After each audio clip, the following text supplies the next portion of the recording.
பற்றி பார்ப்போம். இப்போ பிரம்மஞான சபை வந்து பார்த்தோம். பிரம்மஞான சபையில் ஆல்காட்டும் பிளாவஸ்கி அம்மையாரும் உருவாக்கினாங்கன்னு சொன்னோம். நெக்ஸ்ட் இப்போ அன்னிபெசன்ட் அம்மையார் வந்து ஆல்காட் மறைவுக்கு பிறகு இந்த பிரம்மஞான சபையை தலைமையேற்று நடத்தினவங்க அன்னிபெசன்ட் அவர்கள்.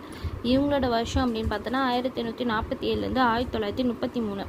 1847 அதாவது நம்ம சுதந்திரத்துக்கு நெருக்கத்தில் ஒரு 100 வருஷம் பின்னாடின்னு வச்சுங்களேன். 1847 அது 1947 சுதந்திரம் ஆனது. இது 1847.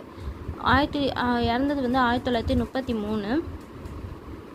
இந்த 1933 எப்படி ஞாபகம் வச்சுக்கலாம் அப்படின்னா, பெரியாரோட புரட்சிங்கிற ஒரு பத்திரிக்கை வந்து அந்த வருஷம் தான் வந்துச்சு. 1933 புரட்சியும் இவங்க இறந்த வருஷமும் ஒரு வருஷம். அடையாற்றில் ஒரு நூலகத்தை நிறுவி பழமையான சமஸ்கிருத நூல்களை பாதுகாத்து வந்தாங்க. யார்? இவங்க அன்னிபெசன்ட் அவர்கள். எங்கள் அடையாற்றில் ஒரு நூலகத்தை நிறுவி சமஸ்கிருத நூலை இவங்க வந்து அயர்லாந்தில் வழங்கப்பட்டதை போல் இந்தியாவிற்கும் தன்னாட்சி வழங்கப்படணும் அப்படின்னு வந்து எதிர்பார்த்தாங்க. ஏன்னா இவங்க அயர்லாந்து பெண்மணி அப்படின்னு நம்ம சொல்லுவோம்.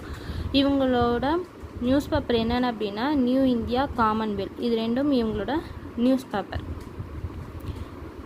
இச்சபை இந்தியர்களின் மறுமலர்ச்சிக்கு ஒரு முன்னோடி இயக்கமாக செயல்பட்டது. எது? பிரம்மஞான சபை வந்து ஒரு முன்னோடி இயக்கமாக செயல்பட்டது அப்படின்னு சொல்கிறாங்க. அவ்வளோதான் ஃப்ரெண்ட்ஸ். தேங்க்யூ.